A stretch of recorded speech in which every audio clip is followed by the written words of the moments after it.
ग्रामीण विकास के राज्य मंत्री श्री शुक्ला जी, प्रदेश सरकार के मुख्य सचिव समेत सभी अधिकारीगण, आदरणीय प्रधानमंत्री जी की प्रेरणा से आत्मनिर्भर उत्तर प्रदेश और रोजगार कार्यक्रम के लिए आज आदरणीय प्रधानमंत्री जी का जो मार्गदर्शन हमें प्राप्त हो रहा है, इसे शुभारंभ करने के लिए मैं सबसे पहले आदरणीय प्रधानमंत्री जी का हृदय से स्वागत और अभिनंदन करता हूं। कोरोना संकट के दौरान पूरे देश और दुनिया में भारत की ओर से जिस प्रकार से एक मार्गदर्शन आदरणीय प्रधानमंत्री जी ने पूरे देश को दिया और आज जिस रूप में कोरोना संकट के साथ ही आदरणीय प्रधानमंत्री जी ने जो एक मंत्र जान भी और जहान भी का पूरे देश को दिया और इसके बाद देश के अंदर कामगार और श्रमिकों के लिए जिन योजनाओं को आगे बढ़ाने का अपना मार्गदर्शन दिया था, उसी क्रम में आज उत्तर प्रदेश आत्मनिर्भर उत्तर प्रदेश के अंतर्गत प्रदेश के कामगार और श्रमिकों के लिए इस योजना का शुभारंभ के लिए आदरणीय प्रधानमंत्री जी के मार्गदर्शन में कार्य कर रहा है। इसके अंतर्गत 1,25,00,000 से अधिक कामगार और श्रमिकों को रोजगार उद्योगों में समायोजन और स्वतः रोजगार के अंतर्गत कार्य दिया जा रहा है। इस अवसर पर आज आदरणीय प्रधानमंत्री जी के कर कमलों से 4,03,000 सूक्ष्म लघु मध्यम उद्यम से जुड़ी हुई यूनिटों को 10,600 करोड़ रुपए से अधिक का ऋण का वितरण भी ऑनलाइन यहां पर प्रारंभ हो रहा है। इस योजना में उत्तर प्रदेश में ग्राम्य विकास विभाग, पंचायती राज विभाग के माध्यम से सामुदायिक शौचालय के निर्माण और प्रधानमंत्री आवास योजना के अंतर्गत आवास निर्माण के लिए, मनरेगा योजना के अंतर्गत ग्रामीण सड़कों के साथ साथ तालाबों की खुदाई के और अन्य कार्यक्रमों को आगे बढ़ाने इस योजना में 60 लाख से अधिक रोजगार का सृजन आज के दिन पर उत्तर प्रदेश प्रारंभ कर रहा है। 50 लाख से अधिक कामगार और श्रमिकों को सूक्ष्म लघु मध्यम और प्रदेश में अनलॉक के बाद प्रारंभ हुए सभी बड़े उद्योगों में उन्हें व्यवस्थित रूप से समायोजित करने के साथ ही महिला आजीविका समूह के माध्यम से स्वयं सहायता समूहों को फार्मर्स प्रोड्यूसर्स ग्रुप के अंतर्गत 5 लाख से अधिक कामगार और श्रमिकों के सफलतापूर्वक नियोजन, केंद्र और राज्य सरकार के द्वारा संचालित विभिन्न प्रकार की जो राजमार्ग की परियोजनाएं हैं, एक्सप्रेसवेज हैं, प्रधानमंत्री ग्रामीण सड़क योजना है, प्रधानमंत्री कृषि सिंचाई योजना के अंतर्गत संचालित सिंचाई की परियोजनाएं हैं, वृक्षारोपण के बृहद कार्यक्रम के साथ ही ग्राम्य विकास और नगर विकास के अंतर्गत संचालित विभिन्न कार्य योजनाओं में, विभिन्न परियोजनाओं में 10 लाख से अधिक श्रमिकों और कामगारों को नियोजन करने और आत्मनिर्भर भारत के अंतर्गत 2,68,000 एमएसएमई इकाइयों को 6,565 करोड़ रुपए का ऋण, 1,35,000 नई इकाइयों को 4,034 करोड़ रुपए का ऋण वितरण करने के साथ ही उत्तर प्रदेश के परंपरागत कारीगरी विश्वकर्मा श्रम सम्मान के अंतर्गत 5,000 से अधिक कारीगरों को टूल किट का वितरण भी आज इस कार्यक्रम में आदरणीय प्रधानमंत्री जी के कर कमलों से यहां पर इस योजना का शुभारंभ किया जा रहा है। पूरा देश कृतज्ञ है आदरणीय प्रधानमंत्री जी के द्वारा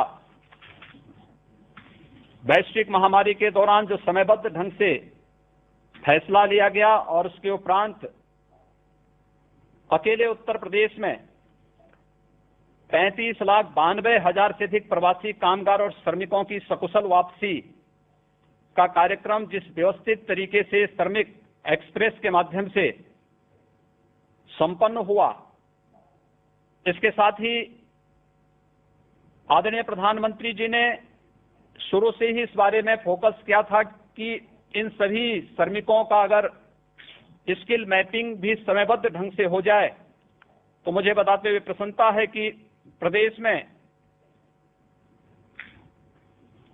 जितने भी कामगार और श्रमिक आए थे, इनमें से 18 वर्ष से कम के बच्चों को छोड़ दें तो शेष 30,47,000 कामगार और श्रमिकों का कुशलतापूर्वक स्किल मैपिंग करने का कार्य संपन्न हुआ, जिनमें 24,75,000 कृषि कार्य से जुड़े हुए, कंस्ट्रक्शन के कार्य से जुड़े हुए और रियल एस्टेट से जुड़े हुए कामगार और श्रमिक थे। 92,000 से अधिक विभिन्न उद्योगों में कार्य करने वाले श्रमिक निकले। 62,800 से ऊपर टेलर मास्टर, टेलरिंग का कार्य करने वाले हमारे पास इस प्रकार की स्किल मैन पावर आई। 45,000 से अधिक ड्राइवर, 10,700 से अधिक हस्तकला और 3,61,000 से अधिक plumber, salesman, security guard, courier और अन्य क्षेत्र से जुड़े हुए कामगार निकले। प्रदेश में आने वाले इन सभी कामगार और श्रमिकों में से ग्रामीण क्षेत्र में 26,12,000 और शहरी क्षेत्र में 1,63,000 कामगारों ने अब तक अपना क्वारंटीन पीरियड पूरा कर दिया है। होम क्वारंटीन में भी 4,71,000 कामगार और श्रमिक अभी है, जिसमें इंस्टीट्यूशनल क्वारंटीन में 51 और अभी कोरोना से पीड़ित लगभग 1,000 एक्टिव केस अकेले प्रवासी कामगार और श्रमिकों का है। मनरेगा में आज के दिन उत्तर प्रदेश में 62 लाख से अधिक कामगार और श्रमिक अकेले काम कर रहा है और इसमें ज्यादातर कामगार और श्रमिकों को कृषि, मनरेगा, स्वच्छ भारत मिशन के अंतर्गत ग्रामीण क्षेत्र में सामुदायिक शौचालय के निर्माण, प्रधानमंत्री आवास योजना, प्रधानमंत्री ग्रामीण सड़क योजना, एक्सप्रेसवेज, हाईवेज, इन सभी के साथ साथ कैंपा फंड के माध्यम से वृक्षारोपण के एक बृहद कार्यक्रम को प्रदेश ने लिया है। इन सभी कार्यक्रमों में इन्हें समाहित करने की कार्रवाई प्रदेश के अंदर प्रारंभ हुई है और अब तक सफलतापूर्वक 15 लाख से अधिक कामगार और श्रमिक जो प्रवासी के रूप में प्रदेश में आए थे, इन्हें इन योजनाओं के साथ काम दिया ही गया। साथ साथ महिला स्वयंसेवी समूह में राज्य ग्रामीण आजीविका मिशन के अंतर्गत 4,22,000 जो कामगार और श्रमिक वापस आए थे, इनमें से 1,69,000 को आजीविका मिशन के अंतर्गत इन्हें सफलतापूर्वक समायोजित किया गया है। इसके साथ ही प्रदेश में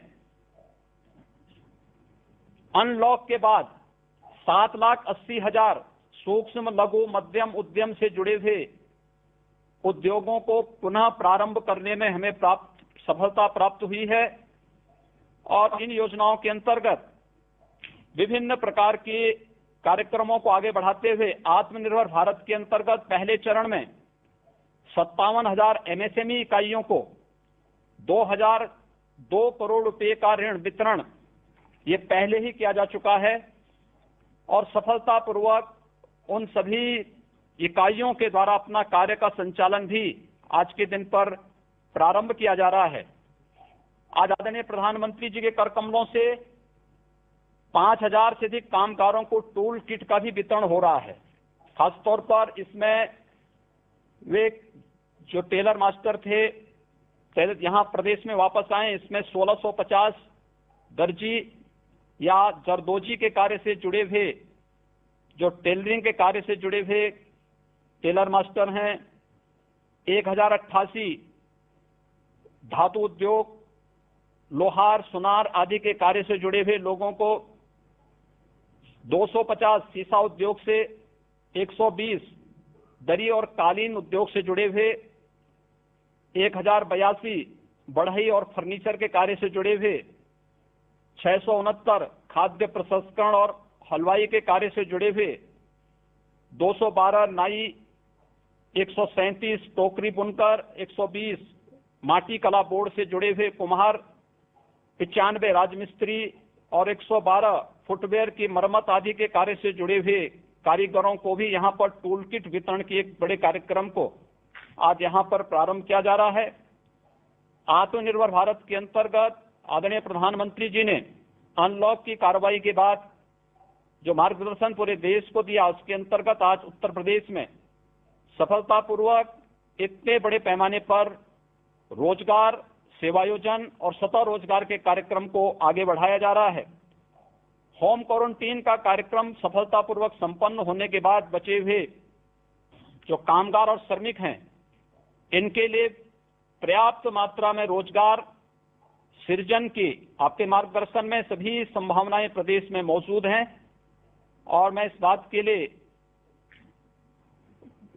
आश्वस्त करता हूं कि उत्तर प्रदेश में इन सभी कामगार और श्रमिकों को सफलतापूर्वक कार्य उपलब्ध कराने और उनके नियोजन करने में हमें सफलता प्राप्त होगी। मैं एक बार फिर से उत्तर प्रदेश के लिए आज इस महत्वपूर्ण कार्यक्रम के लिए अपना मार्गदर्शन देने के लिए आपका हृदय से स्वागत और अभिनंदन करता हूं, आभार व्यक्त करता हूं। धन्यवाद मुख्यमंत्री महोदय। माननीय प्रधानमंत्री जी से मैं अनुरोध करूंगा कि कृपया रिमोट द्वारा अनावरण कर आत्मनिर्भर उत्तर प्रदेश रोजगार अभियान का शुभारंभ करें।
वैश्विक महामारी कोरोना के विरुद्ध माननीय प्रधानमंत्री श्री नरेंद्र मोदी जी के नेतृत्व में पूरा देश एकजुट होकर लड़ाई लड़ रहा है। देश की जनता के उत्तम स्वास्थ्य और बेहतर भविष्य के लिए माननीय प्रधानमंत्री जी द्वारा समय से लिए गए निर्णयों के फलस्वरूप देश सुरक्षित स्थिति में है।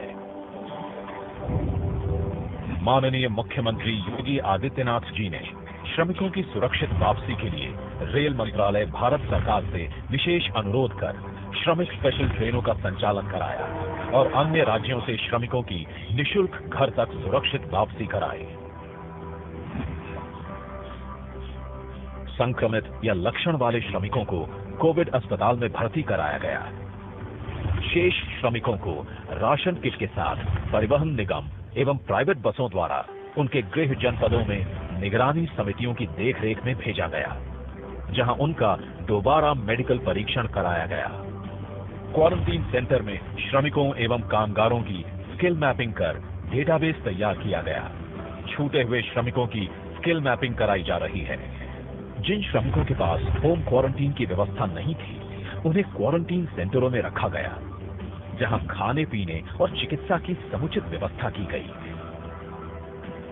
राष्ट्रीय खाद्य सुरक्षा अधिनियम एवं प्रधानमंत्री गरीब कल्याण अन्न योजना के अंतर्गत खाद्यान्न वितरित किया गया। जिन श्रमिकों के पास अन्य राज्यों के राशन कार्ड थे या जिनके पास राशन कार्ड नहीं थे, उन्हें भी 2 बार निःशुल्क खाद्यान्न दिया गया। पूरे प्रदेश में कम्युनिटी किचन के माध्यम से भी फूड पैकेट्स वितरित किए गए। इतना ही नहीं, अन्य जरूरतमंदों को भी भरण पोषण भत्ता दिया गया। भारत की संकल्प शक्ति ऐसी है कि भारत आत्मनिर्भर बन सकता है।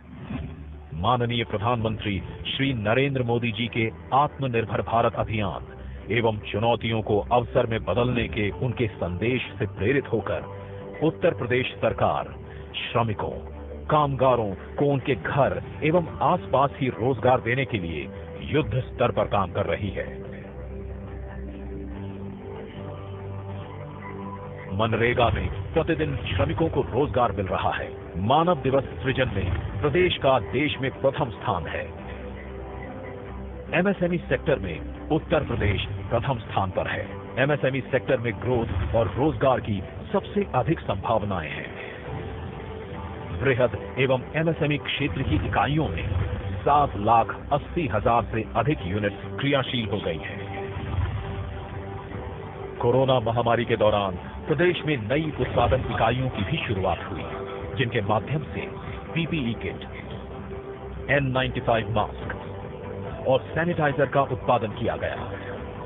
इससे प्रदेश में उपलब्धता बढ़ी एवं अन्य प्रदेशों में भी आपूर्ति की जा रही है। लॉकडाउन के दौरान चीनी मिलों, ईंट भट्ठों और कोल्ड स्टोरेजों के माध्यम से श्रमिकों को रोजगार दिया गया। राज्य सरकार की अन्य योजनाओं में भी रोजगार के अवसर उपलब्ध कराए गए हैं। देश में पहली बार कामगारों एवं श्रमिकों के हितों की सुरक्षा के लिए आयोग का गठन किया गया। गरीब कल्याण रोजगार अभियान, आत्मनिर्भर भारत योजना और विश्वकर्मा श्रम सम्मान योजना से रोजगार की तुरंत आवश्यकता वाले कामगारों को विभिन्न कार्य क्षेत्रों में रोजगार के अवसर प्राप्त हो रहे हैं। गरीब कल्याण रोजगार अभियान के लिए उत्तर प्रदेश के 31 जनपदों के चयन हेतु यशस्वी प्रधानमंत्री माननीय श्री नरेंद्र मोदी जी का हृदय से आभार। भारत के सुदूर अंचलों से वापस लौटे श्रमिक तथा कुछ स्थानीय ग्रामीण माननीय प्रधानमंत्री जी से अब वार्तालाप करेंगे। सर्वप्रथम मैं माननीय प्रधानमंत्री जी के साथ संवाद के लिए हल्धर मऊ विकासखंड कमालपुर जनपद गोंडा की सुश्री विनीता पाल को आमंत्रित करता हूं। विनीता जी नमस्ते। श्री माननीय प्रधानमंत्री, श्री माननीय मुख्यमंत्री, आपको विनीता पाल नमस्कार करती है हल्धर मऊ ब्लॉक जिला गोंडा से। विनीता जी नमस्कार। जरा अपने बारे में बताइए, अपने काम के विषय में जानना चाहूंगा मैं। नर्सरी का काम करती हूँ सर। सागवान लगाए हैं, चिप्स लगाए हैं, सहजन लगाए हैं, बेल लगाए हैं, नीम लगाए हैं और सारे से काम और मैं करती हूँ। यानी अपना खुद का है कि कोई संस्था के साथ जुड़ी है कि क्या, कैसे करती है? जी सर मेरा ही है, 10 सखी मिलके बनाए हैं। अच्छा अच्छा, आपने वो यानी समूह बनाया हुआ है? जी जी। अच्छा अच्छा। धनगर महिला स्वयं सहायता समूह 10 महिलाओं को मैंने इकट्ठा करके संगठन बना के मैंने एक काम चला दिया है नर्सरी। कब से शुरू किया वनिता जी? 2019 फरवरी से सर। और आपके यहाँ 10 बहनें हैं? ये आइडिया कहाँ से आया आपको? जी हल्धर मऊ ब्लॉक से श्री राम प्रकाश मौर्य ने मुझे सूचना दिया तो मैंने नशे में था। अच्छा, लेकिन ऐसे ही पता चल गया कि ये काम करना है कि ये काम की कुछ ट्रेनिंग हुई, कुछ में कुछ करना पड़ा होगा ना आपको? जी जी सर हम सब लोग बहुत गरीब थे सर। जो हमारे ये हल्दर मऊ ब्लॉक है, मैं सर जाती रहती थी, देखती रहती थी। तो सर मैं सर से बात किए कि सर मुझे कोई काम बताओ, मैं काम करें और आगे बढ़ जाएं। तो सर ने मुझे बताया कि तुम काम करो, हम तुम्हें काम देंगे, आप आगे बढ़ जाओगी। तो मैंने एक काम सर किया, नर्सरी का काम किया। तो ये 10 बहनें कितना कमाई करते हैं? आप इस नर्सरी शुरू किए हैं तो जी हमें महीने में 50,000 बचत हो जाती है, साल में 6 लाख बचत हो जाती है। 6 लाख रुपया एक साल में? जी, और जो एक वाहन है उसको मैं महीने में 3,000 दे देती हूँ सर। जो खर्चा लगता है उसको मैं और खर्चा पानी निकाल के एक वाहन को 3,000 रुपया मैं दे देती हूँ। अच्छा, देखिए आपको तो कमाई भी हो रही है और आप पर्यावरण की रक्षा भी कर रही है। जी सीडीओ साहब ने मुझे और मदद किया है। लेकिन इसके लिए आपकी कोई ट्रेनिंग प्रशिक्षण भी हुआ होगा? कोई जी कहीं ट्रेनिंग हुआ होगा आपका? जी ट्रेनिंग हुई है। अच्छा, और बहनों का भी ट्रेनिंग हुआ? जी सर सबकी हुई है। चलिए, आप और आपके समूह की बहनें जो काम कर रही हैं, बहुत ही प्रशंसनीय काम कर रही हैं। और आपने एक प्रकार से अपने गांव में इन 10 परिवारों को आत्मनिर्भर बनाने का जो बीड़ा उठाया है और 6 लाख रुपए जितनी आमदनी करती हैं आप, मैं आपको बहुत बधाई देता हूं और आप बहुत प्रगति करें, मेरी आपको शुभकामनाएं हैं। धन्यवाद विनीता जी। वहाँ श्री माननीय प्रधानमंत्री, श्री माननीय मुख्यमंत्री को विनीता साहब धन्यवाद देती है। मैं अपने नर्सरी से एक पौधे भी देना चाहती हूँ, फिर मैं फूल भी देना साथ में चाहती हूँ। बहुत अच्छा, आपका धन्यवाद। धन्यवाद विनीता जी। अब प्रधानमंत्री जी के साथ संवाद के लिए हम जनपद बहराइच चलेंगे, जहां प्रधानमंत्री आवास योजना के लाभार्थी श्री तिलक राम जी उनसे संवाद करेंगे। तिलक राम जी नमस्ते। अपना परिचय, अपने काम के विषय में थोड़ा बताइए तिलक राम जी। हम खेती करता हूँ साहब, और जैसे और पिपरमिंट लगाया था उसको काट लिया हूँ साहब, और अब धान लगाने वाले हैं। परिवार में कितने सदस्य हैं? माता जी है, पिताजी हैं, एक भाई है और मेरी बीवी है, 3 बच्चे हैं साहब। अच्छा, तो काम क्या करते हैं?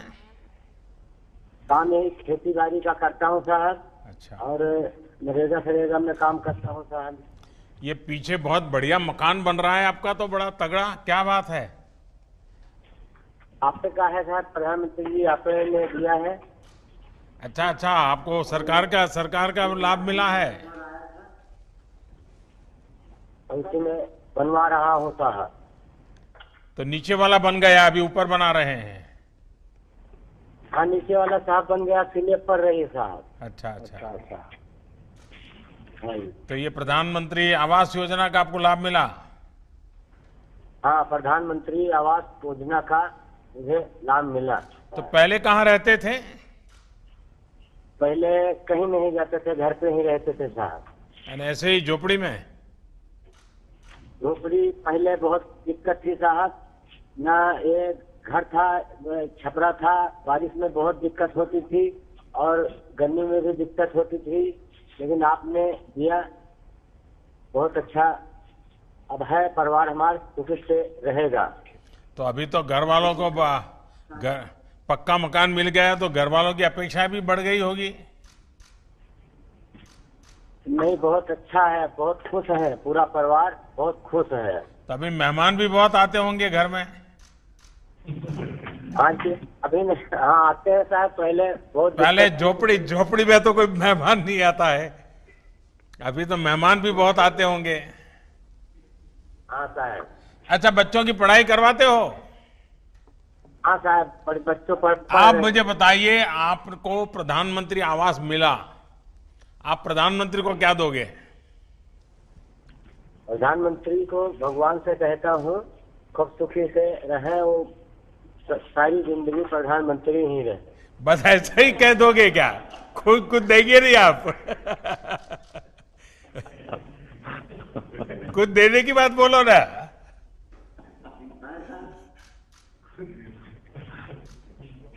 अच्छा, मैं मांगता हूं, देंगे आप? पक्का? पक्का देंगे? अच्छा, देखिए, पहला तो आप मुझे प्रॉमिस कीजिए कि आप बच्चों को जितना पढ़ना है जरूर पढ़ाएंगे। कभी भी आपको थोड़ी तकलीफ पड़े तो भी बच्चों को पढ़ाएंगे, करेंगे? पढ़ाएंगे साहब, पढ़ाते हैं। पक्का? पक्का साहब। और हर साल मुझे चिट्ठी लिख के बताओगे कि भाई बच्चे अब यहाँ इस क्लास में आए, इतना मार्क लाए हैं, ऐसा बताओगे? बताएंगे साहब। तो ये वादा पूरा करना है आपको। पूरा करेंगे सर। देखिए, हमने आपको ये आवाज दिया, सरकार की योजना से आपको लाभ मिला, तो देश की भलाई के लिए आपको भी अपने बच्चों को पढ़ाना चाहिए। पढ़ाएंगे साहब, पढ़ रहे हैं। चलिए, मेरी आपको बहुत शुभकामना है और आपकी माताजी के यहाँ से दर्शन हो रहे हैं, मैं उनको प्रणाम करता हूँ। माँ के आशीर्वाद मिले ताकि हम सब अच्छा काम करें। चलिए, बहुत बहुत धन्यवाद भैया। जिला सिद्धार्थनगर के कोडरा ग्राम पंचायत में लॉकडाउन के दौरान 693 श्रमिक वापस लौटे हैं। इन्हीं में से एक श्री कुर्बान अली जी अब प्रधानमंत्री जी के साथ वार्तालाप करेंगे। कुर्बान अली जी, नमस्ते। सर, प्रधानमंत्री जी और मुख्यमंत्री जी को मेरा नमस्कार। नमस्कार। ये पीछे जगदम्बी प्रसाद बड़ा गुस्सा करते होंगे, उनको नाराजगी होती है कि देखो ये हमारे यहाँ का कुर्बान अली तो बात कर रहा है लेकिन मुझे बात करने का मौका नहीं मिल रहा है। कहिए कुर्बान अली, क्या करते हैं आप कल? सर, मेरा नाम कुर्बान अली है, मैं कोडरा ग्राम जिला सिद्धार्थनगर से बोल रहा हूँ। मैं मुंबई में राजमिस्त्री का काम करता था। लॉकडाउन के दौरान मैं और मेरा छोटा भाई गांव वापस लौट कर आए। प्रधानमंत्री जी को मैं आभार व्यक्त करना चाहता हूँ कि गांव वापस आने के बाद मुझे और मेरे भाई को और मेरे गांव में जितने लोग आए हैं सबको राशन किट भी दिया गया और 1000 रुपया भी दिलाया गया, जिससे हमें बहुत खुशी हुई। और राज्य सरकार को हमारे हुनर के मुताबिक हमारे ही गांव में हमें काम भी दिलाया गया, जिससे मैं राज्य सरकार और प्रधानमंत्री जी को आभार व्यक्त करना चाहता हूँ। तो कुर्बान अली जी, इस बार तो ये कोरोना के कारण आप मुंबई छोड़ करके घर आ गए, तो रमजान का महीना भी तो घर में सबके साथ मनाया होगा? नहीं सर, 15 मई में हम लोग मुंबई में थे। अच्छा अच्छा। लॉकडाउन में मुंबई से 12 मई को मैं अपने गांव वापस प्राइवेट बस से गांव वापस आ गया। अच्छा, तो अभी गांव में क्या करते हैं? आप वापस आए हैं तो? सर, गांव वापस आने से पहले मेरा मेडिकल जांच हुआ, 21 दिन होम क्वारंटीन में भी रखा गया। मैं और मेरा छोटा भाई गांव पे प्राइवेट में काम करते थे और यहाँ पे प्रधान जी हमारे सामुदायिक शौचालय बनवा रहे हैं, जिसमें हमें हमारे भाई को राजमिस्त्री का काम भी दिलाया गया। और आगे बोले प्रधान जी की राज्य सरकार द्वारा जैसे और काम भी मिलेगा, जैसे प्राइमरी की मरम्मत और गांव में घर घर शौचालय भी बनाए जाएंगे। हमें वहाँ भी राजमिस्त्री का काम भी दिलाया गया। राजमिस्त्री की हमारी ट्रेनिंग भी शुरू हो गई है, जिनका सर्टिफिकेट हमें दिलाया गया है। अच्छा अच्छा, यानी अब आप एक बड़े सर्टिफाइड राजमिस्त्री बनकर के काम के लिए जाएंगे आगे? जी सर।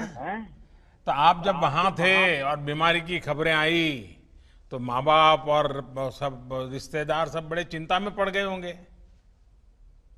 सर, लॉकडाउन के समय हम भी घबरा गए थे, लेकिन आपने ट्रेन भी चलाई और घर वाले थोड़ा खुशी भी हो गए कि ये रमजान का दिन भी था और ईद भी करीब थी, इसलिए घर वाले बोले 12 मई को प्राइवेट गाड़ी से हम लोग घर चले आए, अपने परिवार के साथ ईद भी यहाँ पे मनाई। चलिए, तो सब माँ बाप भाई बहन सब खुश हो गए आप आ गए तो? सब यहाँ पे सभी खुशी है। लेकिन अभी तबीयत संभालते हो कि नहीं संभालते हो? बड़े बहादुर बन करके ऐसे ही घूम रहे हो? नहीं सर, यहाँ पे आके बहुत खुश हूँ। यहाँ पे रोजगार भी हमको दिलाया गया, यहाँ पे भी हम काम भी कर रहे हैं। हाँ। चलिए, मेरी आपको बहुत शुभकामना है और आप अपना परिवार स्वस्थ रहे कुर्बान अली जी। और कौन है? अब मैं अहमदाबाद से वापस लौटे, गोरखपुर को वापस लौटे श्री नागेंद्र सिंह जी को आमंत्रित करता हूं। इन्होंने गोरखपुर लौटकर मुद्रा ऋण के माध्यम से डेयरी का काम प्रारंभ किया है।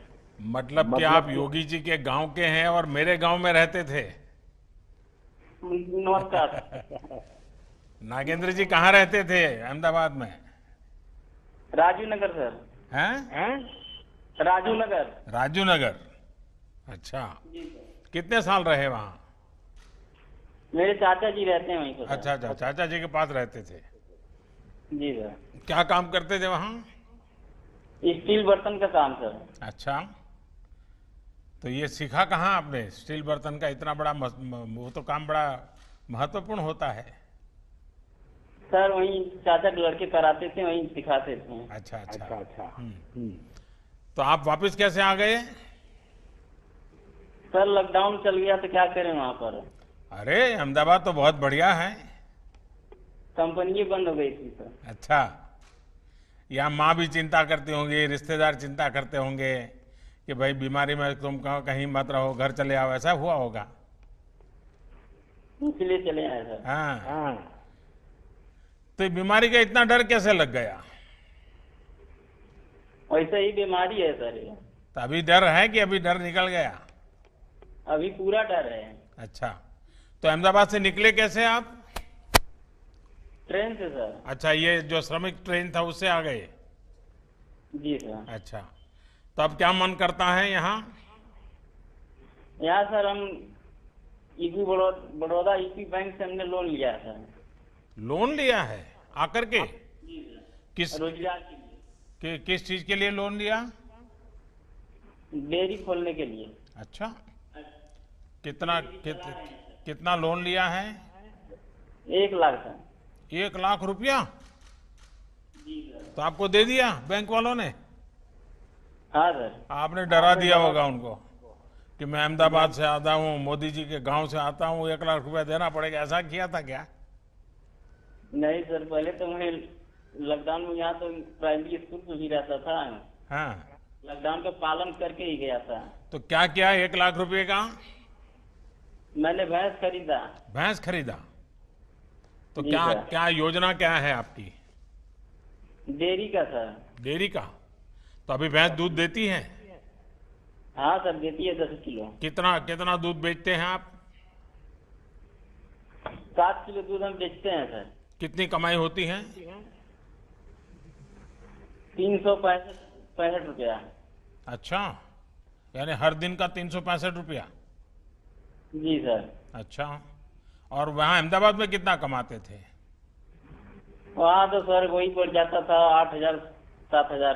तो आप गांव में आए, भैंस लाए और ज्यादा कमाने लग गए, तो आपको तो कोरोना फायदे में गया जी सर। है। आपने आपत्ति को अवसर में पलट दिया। बस हमें आपसे ही सीखना है, सब सरकारों को यही सीखना है कि देखिए हमारे नगेंद्र जी ने आपत्ति को कैसे अवसर में पलटा, हम भी आपत्ति में से अवसर कैसे ढूंढे। तो अभी क्या करोगे? एक ही भैंस से चलाओगे? डेयरी करना है तो भैंस तो ज्यादा चाहिए। हमको सर इससे मिलेगा तो और उन्नति, हम और 3 से 4 बढ़ा सकते हैं डेयरी। अच्छा, तो अभी बैंक को पैसा वापस देने होता है, वो रेगुलर देते हो? देते हैं। तो बैंक दूसरे पैसे देने के लिए तैयार है? हाँ सर। अच्छा, चलिए, मेरी आपको बहुत शुभकामनाएं हैं, लेकिन मैं 1-2 बात बताना चाहूंगा।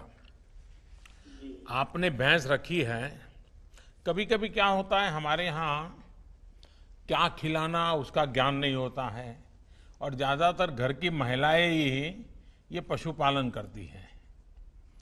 अब जैसे भारत सरकार ने 13,000 करोड़ रुपया खर्च करके पशुओं के फुट टू माउथ डिसीज का टीकाकरण का काम शुरू किया है। आप सबसे पहले ये टीकाकरण करवा दीजिए। उसी प्रकार से भारत सरकार ने पशुपालकों के लिए भी, जैसे किसान क्रेडिट कार्ड होता है, पशुपालकों के लिए भी किसान क्रेडिट कार्ड निकाला है। आप वैसा किसान क्रेडिट कार्ड ले लीजिए और उससे आप आगे का कर्ज लीजिए, तो उसमें थोड़ा आपको मदद ज्यादा मिल जाता है। तो ये भी आप जरूर कीजिए। तो पशु का आहार की चिंता करनी चाहिए, पशु को बीमार नहीं होने देना चाहिए। ज्यादातर क्या होता है कि हम लोग दूध देता रहता है, हमें पता ही नहीं होता है कि पशुधन का जितना महात्म्य बढ़ाओगे ना आपको अच्छा होगा। और उसका जो मलमूत्र है उससे भी अच्छा फर्टिलाइजर बना करके बेच सकते हैं आप, उससे भी कमाई कर सकते हैं। तो करेंगे?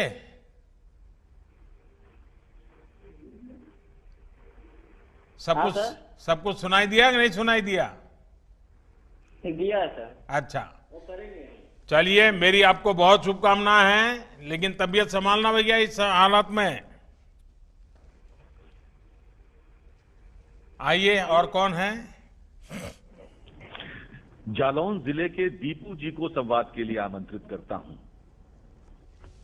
नमस्कार जी। नमस्कार। हाँ दीपू जी, बताइए।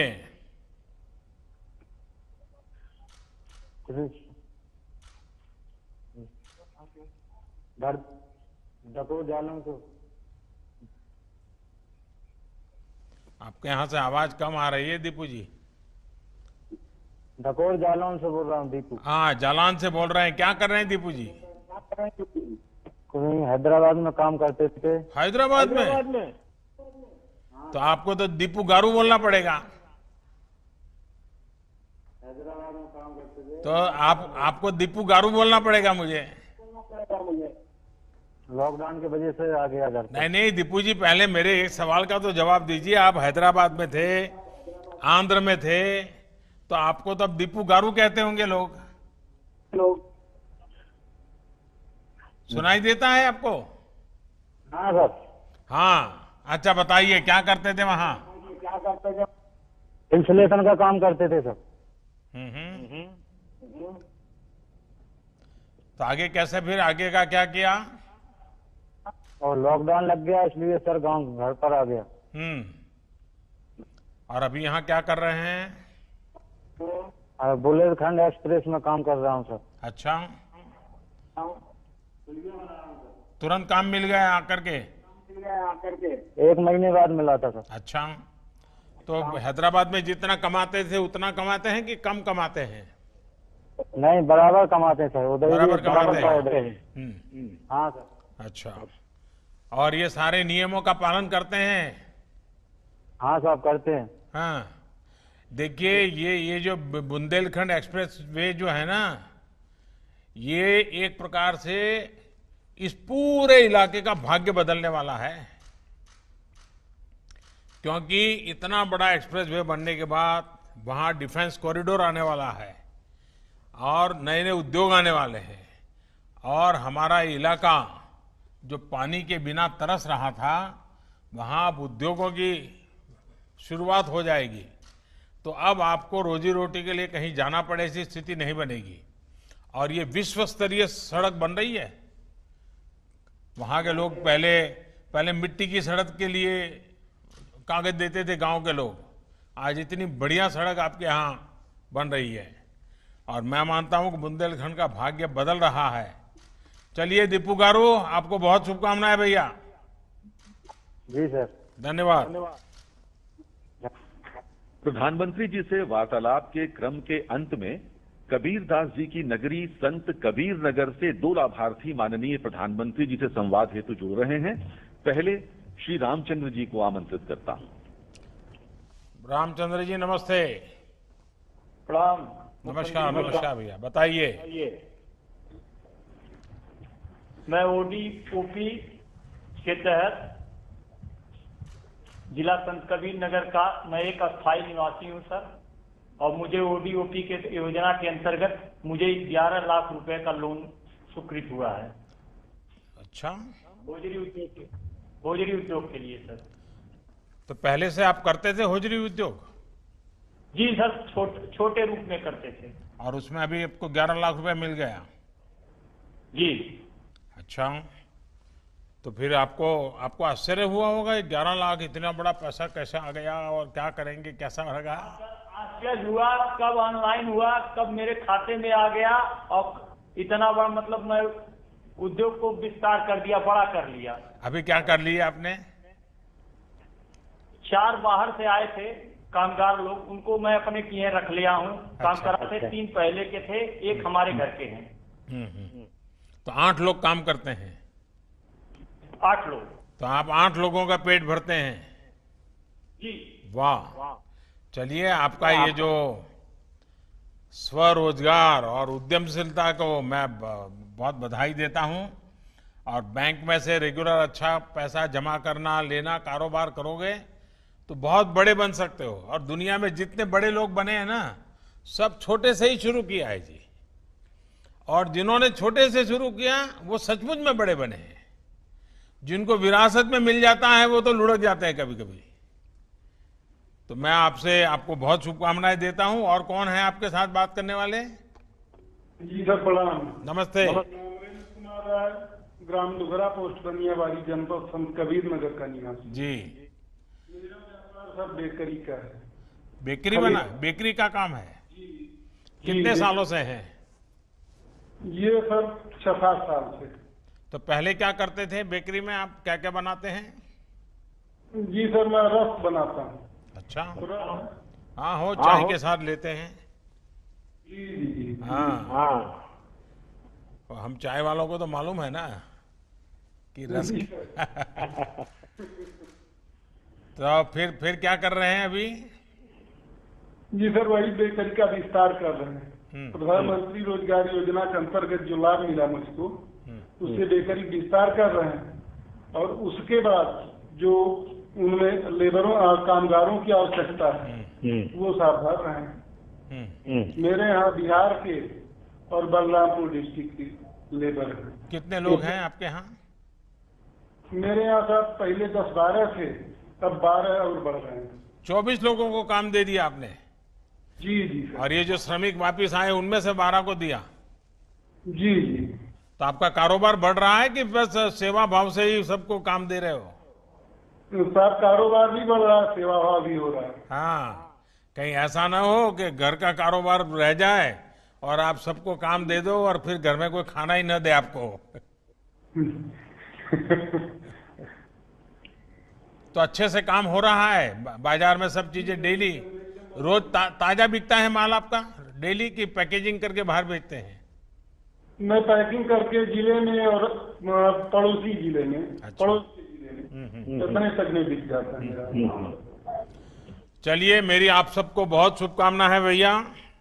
आपका स्वास्थ्य जरूर संभालिए और मेहनत से जिंदगी बहुत कुछ आगे बढ़ सकती है। ये आप सबने करके दिखाया। धन्यवाद आप सबका। अब वो माननीय प्रधानमंत्री जी से अनुरोध कि वे अपने उद्बोधन से हम सबका मार्गदर्शन करें। माननीय प्रधानमंत्री महोदय।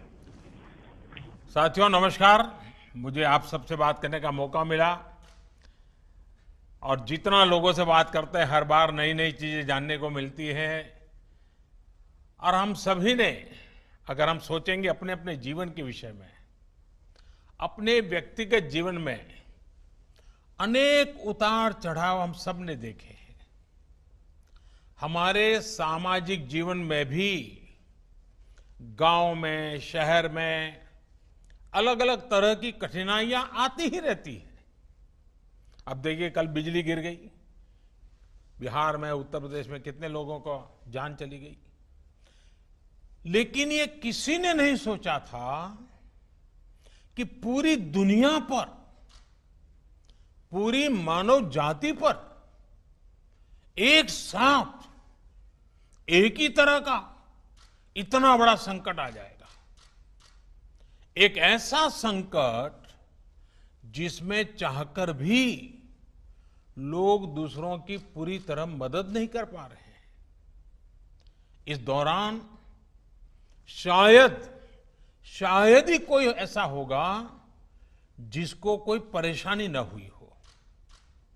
बच्चे हो, बुजुर्ग हो, महिलाएं हो, पुरुष हो, देश हो, दुनिया हो, गांव हो, शहर हो, पढ़ा लिखा हो, अनपढ़ हो, अमीर हो, गरीब हो, हर किसी को दिक्कतों का सामना करना पड़ा है। आगे भी हमें नहीं पता किस बीमारी से कब मुक्ति मिलेगी, लेकिन हां, इसकी एक दवाई है जिसका हम सबको पता है।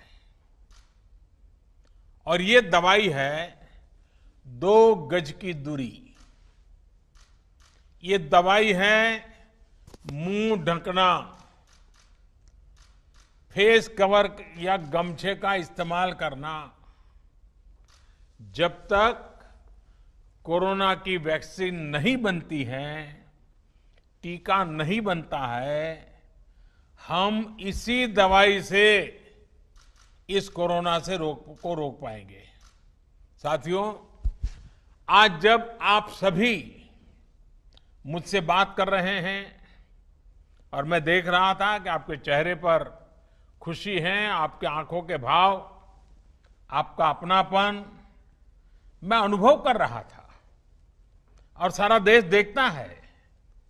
और यहां इस कार्यक्रम में उत्तर प्रदेश के यशस्वी ऊर्जावान मुख्यमंत्री श्रीमान योगी आदित्यनाथ जी मौजूद है, मंत्रिपरिषद के उनके साथी मौजूद हैं, प्रशासन के सारे वरिष्ठ अधिकारी मौजूद हैं, अलग अलग जिलों में हजारों की तादाद में लोग भी जुड़े हुए हैं।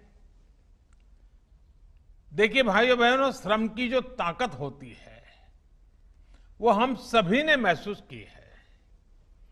श्रम की इसी शक्ति का आधार बना भारत सरकार द्वारा शुरू किया गया गरीब कल्याण रोजगार अभियान, प्रधानमंत्री गरीब कल्याण रोजगार अभियान। आज इसी शक्ति ने आत्मनिर्भर उत्तर प्रदेश रोजगार अभियान को प्रेरणा दी है। यानी केंद्र सरकार की योजना को योगी जी की सरकार ने क्वालिटेटिव गुणात्मक और क्वांटिटेटिव संख्यात्मक दोनों ही तरीके से विस्तार दे दिया है। यूपी सरकार ने न सिर्फ इसमें अनेक नई योजनाएं जोड़ी हैं, लाभार्थियों की संख्या बढ़ाई है, बल्कि इसे आत्मनिर्भर भारत के लक्ष्य के साथ भी पूरी तरह जोड़ दिया है, क्लब कर दिया है। और आपने सुना होगा, मैं हमेशा कहता हूं डबल इंजन। मैं जिस डबल इंजन की बात हमेशा करता हूं, ये प्रयास आत्मनिर्भर उत्तर प्रदेश रोजगार अभियान इसका बहुत उत्तम उदाहरण है।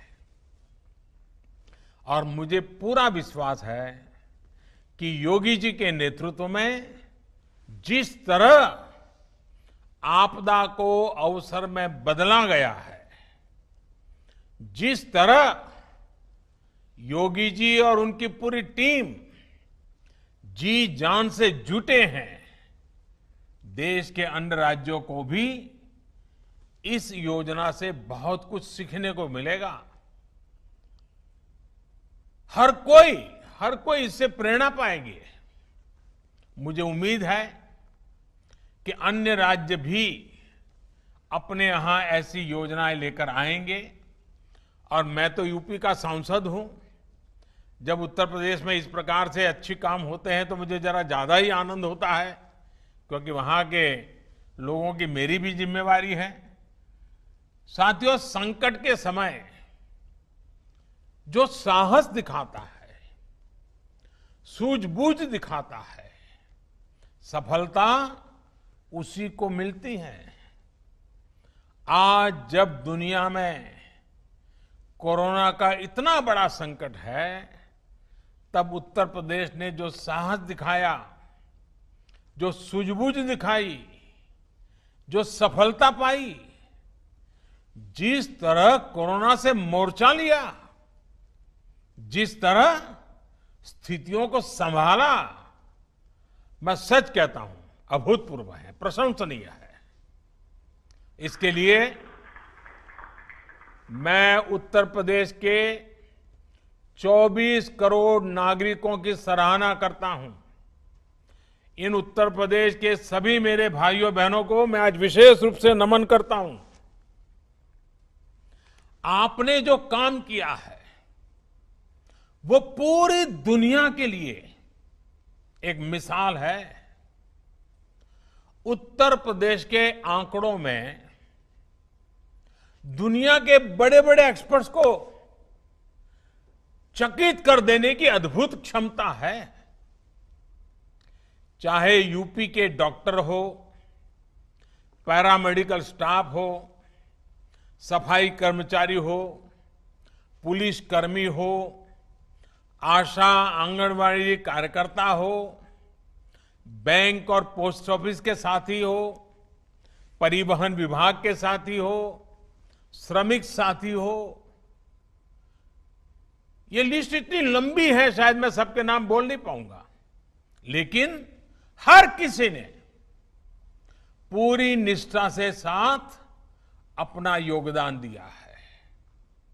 योगी जी और उनकी पूरी टीम, चाहे जनप्रतिनिधि हो या फिर कर्मचारी हो, आप सभी ने बहुत उत्तम काम किया है, सराहनीय काम किया है।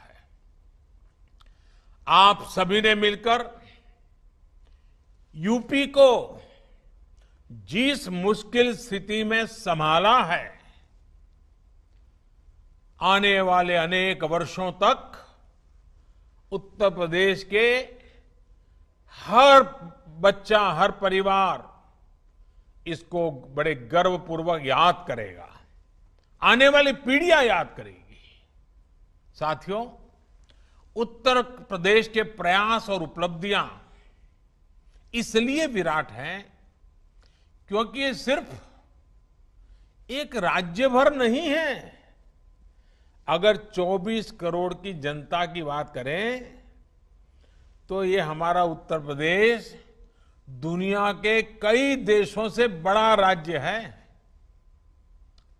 इस उपलब्धि को यूपी के लोग खुद महसूस कर रहे हैं, लेकिन इसको हम तब ज्यादा अच्छे तरह समझ पाते हैं और इन आंकड़ों जब जानेंगे तो हम हैरान हो जाएंगे। जरा तुलना करने से पता चलता है कि आज उत्तर प्रदेश ने कितनी बड़ी सिद्धि प्राप्त की है। मैं उदाहरण के तौर पे आपको बताता हूं। हम यूरोप के 4 बड़े देशों को देखें। मैं यूरोप के 4 देशों का उल्लेख करता हूं। इंग्लैंड, जो 250 साल हमारे पर राज करके गया, फ्रांस, इटली, स्पेन। मैं इतने ही राज्यों की बात करता हूं। ये देश 200-250 साल तक दुनिया में सुपर पावर हुआ करते थे। आज भी दुनिया में इनका दबदबा है। आज अगर इन चारों देशों की कुल जनसंख्या को अगर हम जोड़ दें, इन 4 देशों की कुल संख्या को जोड़ दें, तो वो भी जैसे उत्तर प्रदेश के 24 करोड़ हैं, इन 4 देशों की जनसंख्या भी 24 करोड़ होती है। हमारे तो अकेले यूपी की ही जनसंख्या 24 करोड़ है। यानी कि जितने लोग इंग्लैंड, फ्रांस, इटली और स्पेन, इन 4 देशों में रहते हैं, उतने ही लोग हमारे उत्तर प्रदेश में रहते हैं। लेकिन कोरोना में इन 4 देशों में मिलाकर उनकी जनसंख्या उत्तर प्रदेश जितनी है, इन 4 देशों में मिलाकर के 1,30,000 लोगों की मौत हो चुकी है। 1,30,000। जबकि उतनी ही जनसंख्या वाला हमारा उत्तर प्रदेश 600 लोगों की जान गई है। कहां 1,30,000 लोगों की मृत्यु और कहां 600 लोगों की मृत्यु। ये बात सही है कि मृत्यु मृत्यु होती है, एक हो या अनेक हो। एक भी व्यक्ति की मृत्यु दुखद है, लेकिन हमें यह भी मानना पड़ेगा कि इन 4 देशों ने मिलकर अपने यहां जितने प्रयास किए, फिर भी उनके यहां यूपी से कई गुना ज्यादा लोगों की जानें गई। और ये देश विकसित हैं, उनके पास संसाधन भी है, और कोई वहां की सरकारों को चिंता नहीं होगी ऐसा तो नहीं है, लेकिन फिर भी अपने नागरिकों को बचाने में उन्हें वो सफलता नहीं मिली जो सफलता आपको उत्तर प्रदेश को हासिल की है। हर उत्तर प्रदेशवासी को गर्व होगा, हर भारतवासी को गर्व होगा। साथियों, इस दौरान आप में से ज्यादातर लोगों ने टीवी पर लगातार देखा होगा, अमेरिका के रिपोर्ट तो लगातार आते थे। अमेरिका के पास क्या नहीं है? सब कुछ है। वो एक चुटकी में जो चाहिए वो इकट्ठा कर सकता है। अमेरिका के पास साधन, संसाधन, आधुनिक टेक्नोलॉजी, किसी चीज की कमी नहीं है। लेकिन फिर भी आज अमेरिका कोरोना से बेहद बुरी तरह प्रभावित हुआ। आप ये भी याद रखिए कि अमेरिका की जनसंख्या करीब 33 करोड़ है, यूपी की जनसंख्या 24 करोड़ है, लेकिन अमेरिका में अब तक 1,25,000 लोगों की मौत हो चुकी है, जबकि हमारे उत्तर प्रदेश में 600 लोगों की मृत्यु हुई है।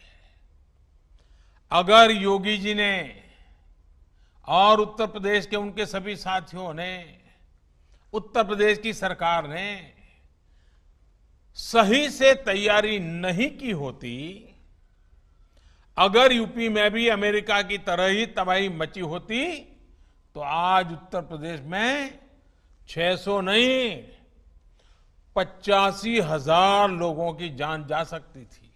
अगर हम किसी और देश से तुलना करें तो उस हिसाब से देखें तो 85,000 लोग की जान जाती।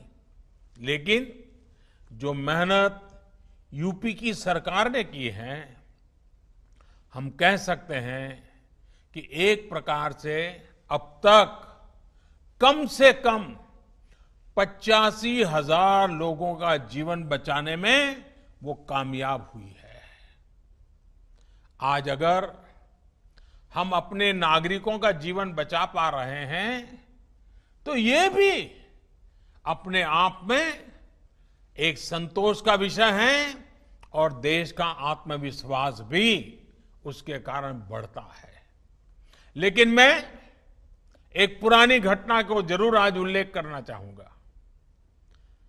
एक वो भी दिन था जब प्रयागराज, तब के इलाहाबाद के सांसद, देश के प्रधानमंत्री थे और कुंभ के मेले में भगदड़ मची थी, सैकड़ों हजारों लोग मारे गए थे। तब उस समय जो लोग सरकार में थे, उन्होंने सारा जोर मरने वालों की संख्या छिपाने में ही लगा दिया था। अब आज उत्तर प्रदेश के लोगों का जीवन बच रहा है, सुरक्षित हो रहा है, तो यूपी के सांसद के नाते, देश के नागरिक के नाते, भारत के प्रधानमंत्री के नाते, जैसे आप सबको तसल्ली मिलती है, मुझे भी तसल्ली मिलती है। और साथियों, इसमें भी हमें एक और बात हमेशा याद रखनी है। ये सब उस स्थिति में हुआ जब देश भर से करीब 30-35 लाख से जितने श्रमिक, हमारे कामगार साथी यूपी में पिछले कुछ हफ्तों में अपने गांव लौटे थे। सैकड़ों श्रमिक स्पेशल ट्रेनों को चलवाकर यूपी सरकार ने मुश्किल में फंसे अपने लोगों को वापस बुला लिया था। दूसरे राज्यों से आए इन साथियों से संक्रमण के फैलाव का रिस्क और भी अधिक था, लेकिन उत्तर प्रदेश ने जिस तरह स्थिति को संवेदनशीलता के साथ संभाला, उसने राज्य को एक बड़े संकट से बाहर निकाल लिया। देश की भी बहुत बड़ी सेवा की है उत्तर प्रदेश ने। साथियों, यूपी में 2017 से पहले जो भी सरकारें थी, जो भी व्यवस्थाएं थी, जिस प्रकार से शासन चल रहा था, जिस तरह की सरकारें चला करती थी, उस हालात में हम इन नतीजों की कल्पना भी नहीं कर सकते। पहले वाली सरकारें होती तो अस्पतालों की संख्या का बहाना बनाकर, अस्पताल में बिस्तरों की संख्या का बहाना बनाकर हम चुनौती को टाल देते। लेकिन योगी जी ने ऐसा नहीं किया। योगी जी ने, उनकी सरकार ने हालत की गंभीरता को समझा। उन्होंने समझा कि इतने बड़े देशों की क्या हालत हो रही है, बड़े बड़े समृद्ध देशों की बर्बादी हो रही है, तो उन्होंने बुरा अंदाज लगा लिया। और वे देखते हुए उन्होंने और उनकी सरकार ने युद्ध स्तर पर काम किया। क्वारंटीन सेंटर हो, आइसोलेशन की सुविधा हो, इसके निर्माण के लिए पूरी ताकत झोंक दी गई। आप कल्पना कर सकते हैं,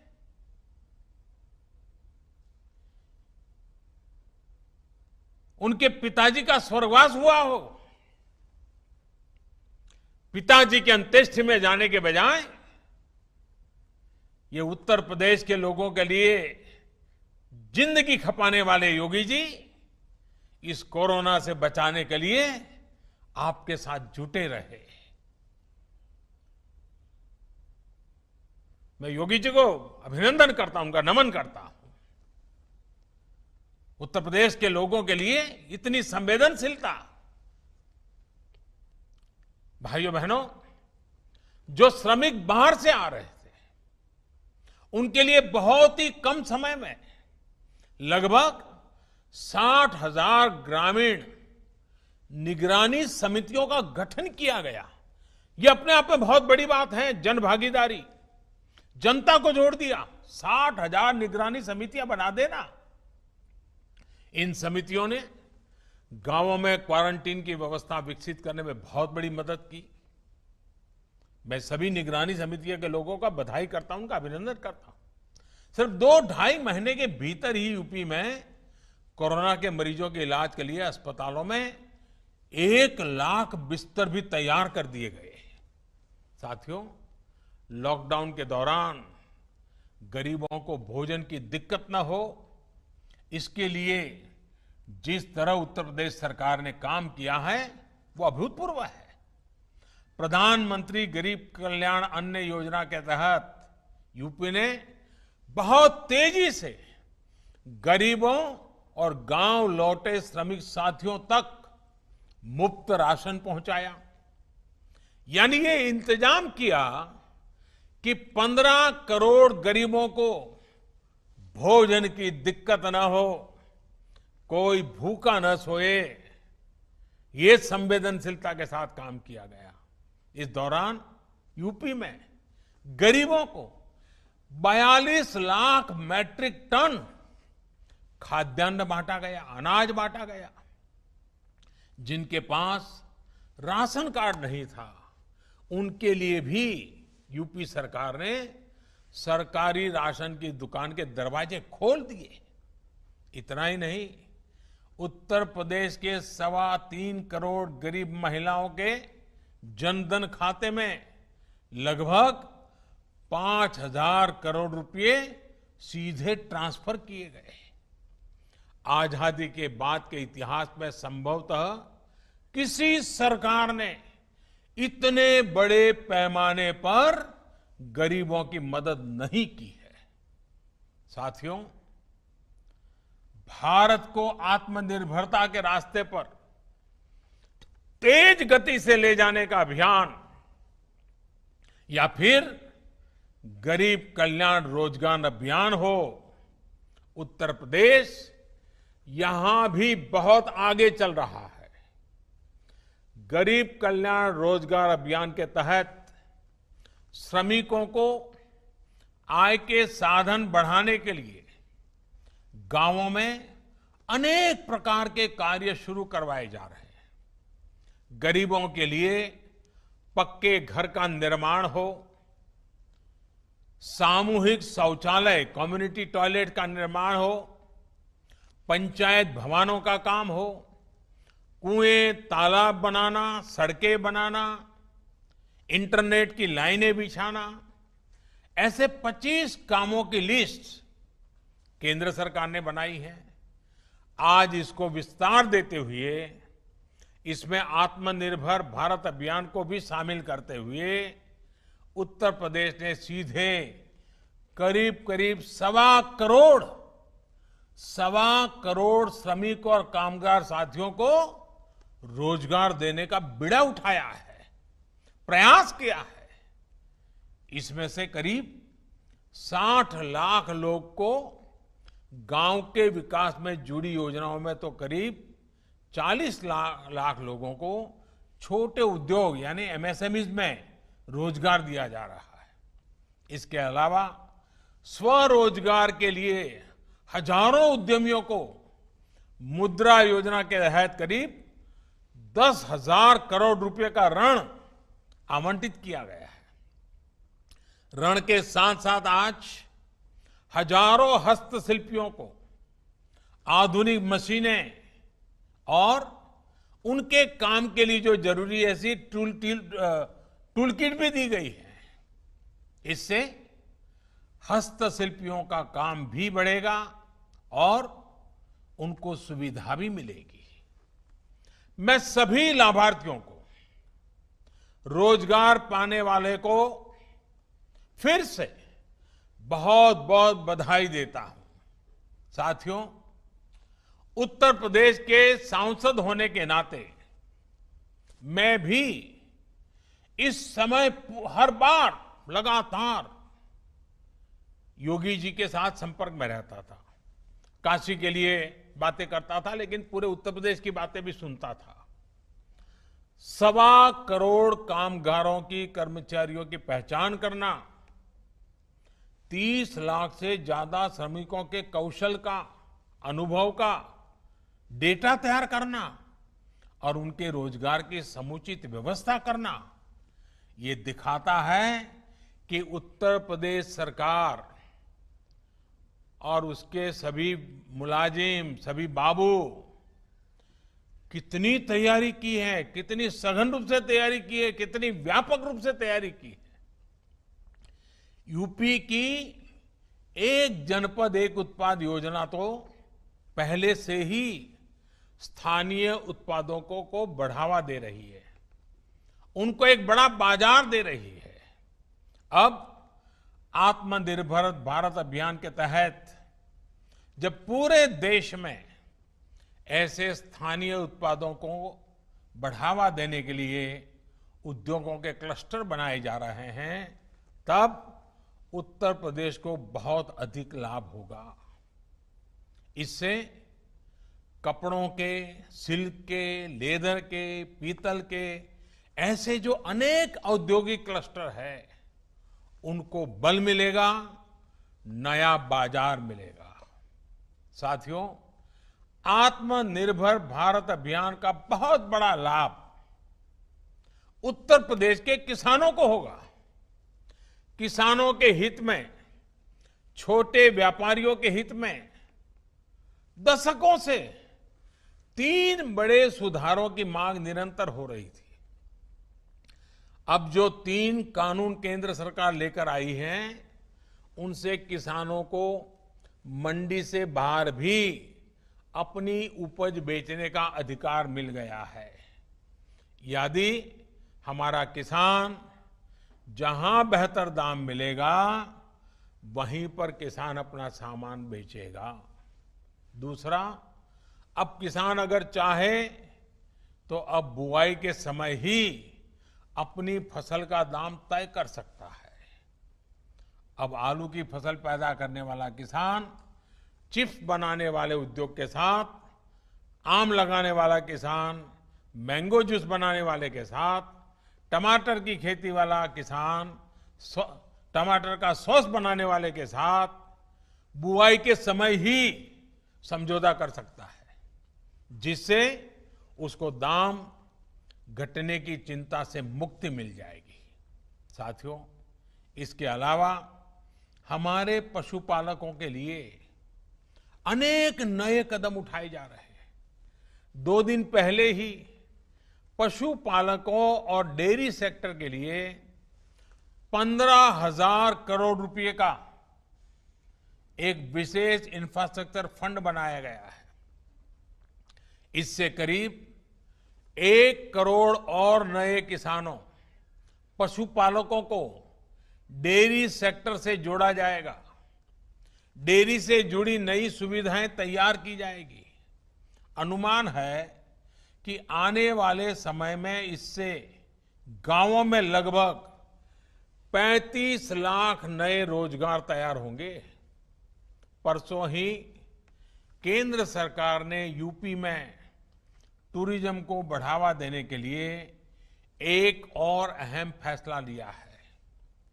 बौद्ध सर्किट के लिहाज से, और ये बहुत महत्वपूर्ण है, बौद्ध सर्किट के लिहाज से अत्यंत महत्वपूर्ण कुशीनगर, इस कुशीनगर एयरपोर्ट को इंटरनेशनल एयरपोर्ट घोषित किया गया है। इससे पूर्वांचल में हवाई कनेक्टिविटी और सशक्त होगी और देश विदेश में भगवान बुद्ध पर आस्था रखने वाले करोड़ों श्रद्धालु अब आसानी से उत्तर प्रदेश आ सकेंगे। इससे भी स्थानीय युवाओं के लिए रोजगार और स्वरोजगार के अनेक अवसर बनेंगे। और यह पर्यटन क्षेत्र की एक विशेषता आप भी जानते हैं। ये क्षेत्र कम से कम पूंजी में अधिक से अधिक लोगों को रोजगार देता है। साथियों, उत्तर प्रदेश हमेशा से भारत के प्रगति पथ का सबसे महत्वपूर्ण हिस्सा रहा है।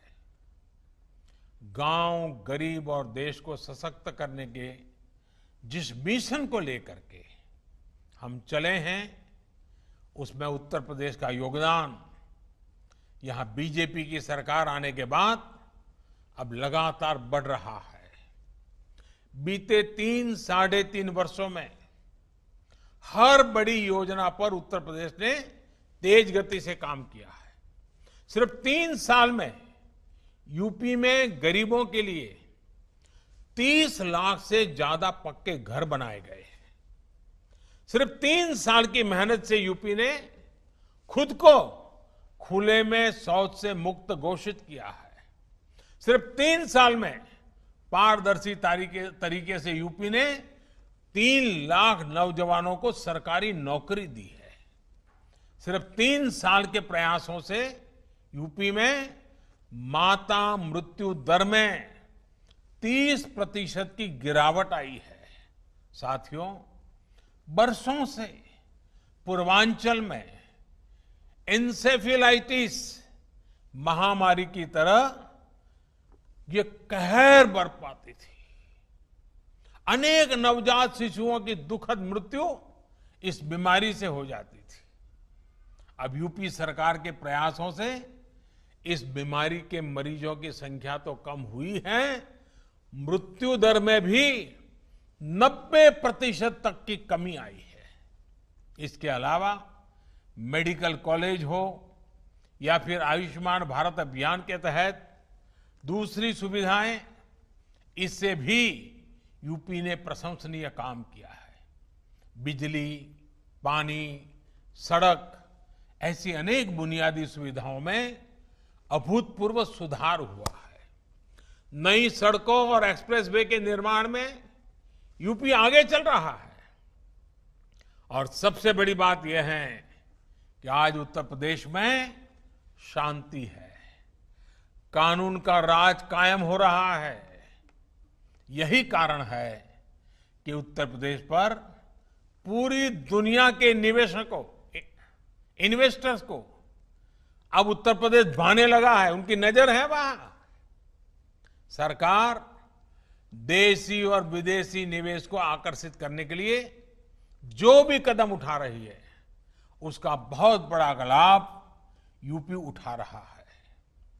और देखिए, आज भी जब अन्य राज्य कोरोना से लड़ाई में जूझ रहे हैं, यूपी ने अपने विकास के लिए इतनी बड़ी योजना शुरू कर दी है। एक प्रकार से आपदा से बने हर अवसर को यूपी सरकार साकार कर रही है। एक बार फिर आप सभी को रोजगार के इन तमाम अवसरों के लिए बहुत बहुत बधाई। लेकिन मैं फिर से एक बार याद कराना चाहूंगा, और मैं बार बार कहूंगा, और आप भी बार बार सबको कहिए, याद रखिए, कभी कोरोना के खिलाफ हमारी लड़ाई बंद होने वाली नहीं है। हमें ये लड़ाई जारी रखनी है। लड़ाई अभी भी जारी है। काम पर निकलिए, लेकिन 2 गज की दूरी, चेहरे पर मास्क और लगातार साफ सफाई, ये बहुत जरूरी है। जीवन और आजीविका दोनों की सुरक्षा की ये लड़ाई उत्तर प्रदेश जीतेगा और भारत भी जीतेगा। बहुत बहुत धन्यवाद। माननीय प्रधानमंत्री जी एवं उत्तर प्रदेश के माननीय मुख्यमंत्री जी तथा कार्यक्रम से जुड़े अन्य सभी महानुभावों का इस कार्यक्रम में उपस्थिति पर बहुत बहुत धन्यवाद। नमस्कार। Subscribe to our channel by clicking the subscribe button. Click the bell button and enjoy the latest uploads from our channel.